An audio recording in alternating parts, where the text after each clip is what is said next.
Welcome to the session on de-escalation strategies. My name is Lori Dehart, and I'm the Behavior Consultant at Kentucky Educational Development Corporation, KEDC. In this session, you will be learning what effective classroom managers do. I'll provide a brief review of the ABCs of behavior, and then introduce and discuss in detail the escalation cycle and interventions for each stage of the escalation cycle. This training is appropriate for paraprofessionals, bus drivers, teachers, administrators, and any other staff working directly with children.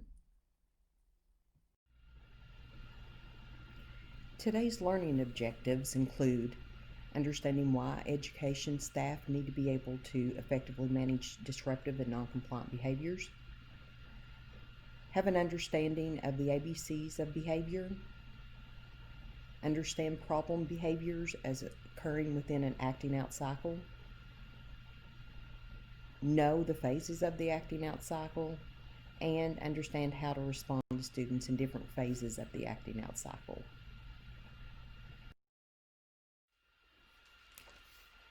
To access the PowerPoint, use the link on the Google form under Supplemental Resources. You'll also find a link to short videos and a link to access the two-sided escalation cycle handout shown on this slide. You may want to refer to this handout for the upcoming slides. When looking at this handout, it's helpful to think about a specific student and to identify that student's behaviors for each of the stages in the escalation cycle. The goal of the session is to become fluent so you can respond in a planned way that is automatic and smooth when problem behaviors occur. So at the end of the session, you'll find these questions. What will you stop doing? What will you start doing? What will you take back to your school or classroom and do differently today or the first day of school? What do you need to know more about? And what support do you need from others? The majority of requests that we receive on behavior have to do with teens asking for support once the student has escalated. And the truth is there's no magic bullet for instantly returning the student to a more calm state. I wish I had the fairy dust. So what we do know from many years of research is that prevention strategies are often overlooked and could prevent the escalated behavior. The energy, effort, and resources are misplaced on the back end of the behavior, staying in that reactive state. Once a student is escalated, the risk for injury, property destruction, emotional damage, and other poor outcomes increases significantly. When we do respond during the peak of the behavior, we may impact the severe aggression, property destruction, or injury, but we have not impacted the behavior that leads up to the crisis. The noncompliance, disruption, or other lower level behaviors must be addressed or the behavior chain is still intact. Next, I want to provide a quick overview of the ABCs of behavior. We will be looking at the three-term contingency and what each part means. It's important that you understand and believe in these basic assumptions in order to use the practices described for de-escalation effectively. If behavior is learned, it can be changed through instruction and practice. However, changing behavior and maintaining behavior is difficult and it takes time. Think about your own behaviors regarding a new workout or a diet.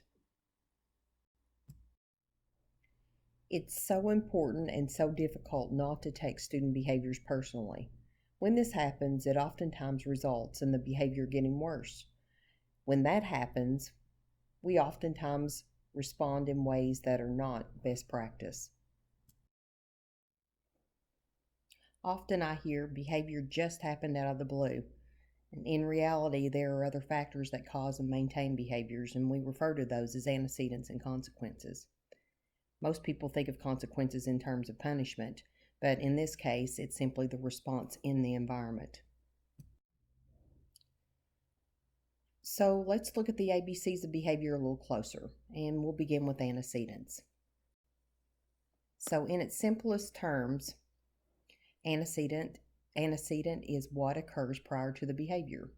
So it may explain why the behavior occurs.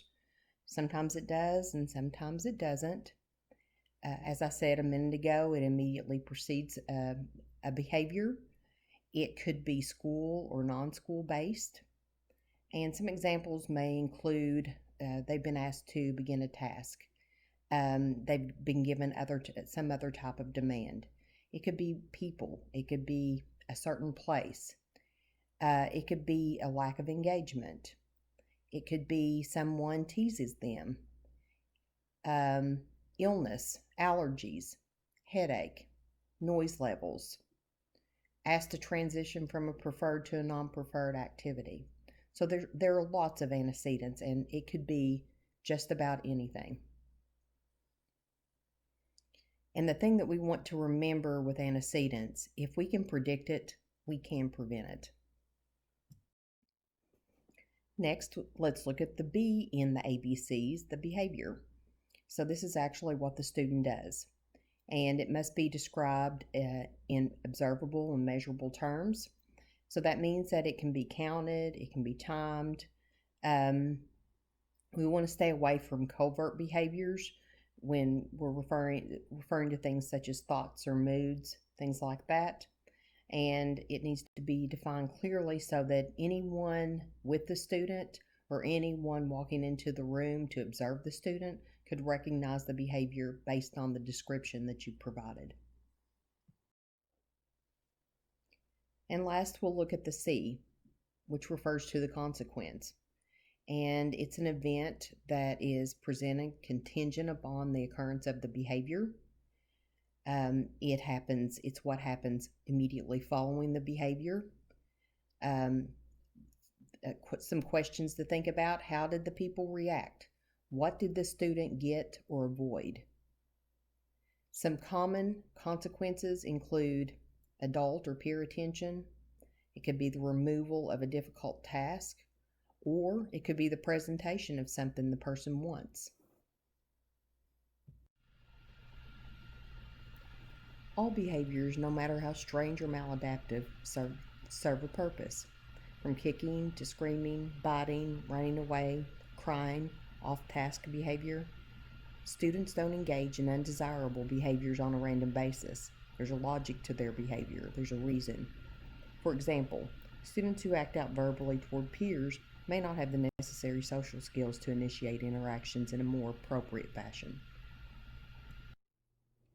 When acting out behavior occurs, we need to intervene early instead of later.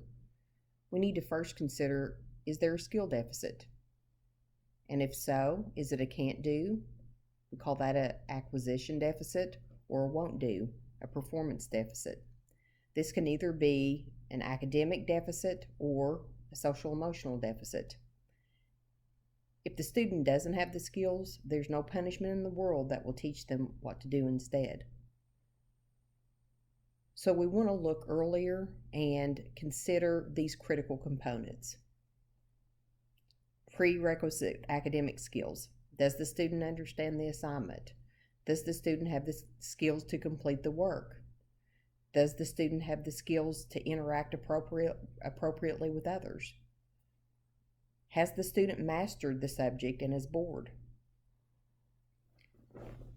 Agitation is a critical variable in the acting out cycle. What are some signs of agitation?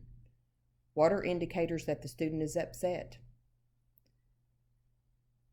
The agitated state must be addressed, and we could do that just by asking things like, are you doing okay?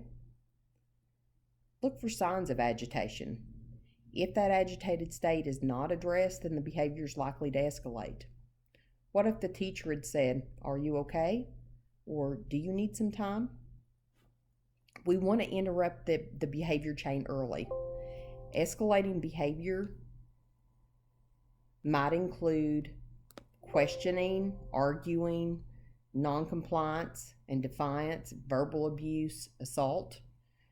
If this chain were interrupted at an early stage, there would be nothing to prompt the more serious behavior occurring at the end of the chain. If the preceding behavior is not present or interrupted, then the next behavior will not occur.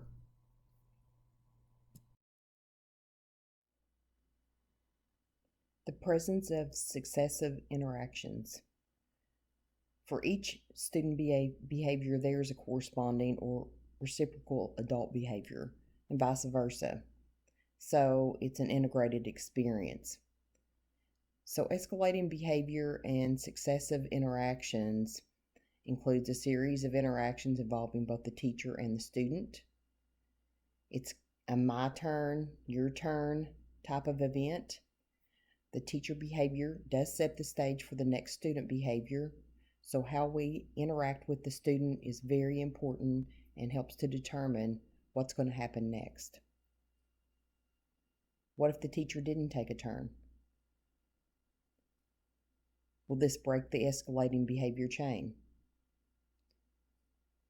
I can't guarantee you that it will, but the likelihood that it will increases if we don't engage. So let's interrupt the chain of events.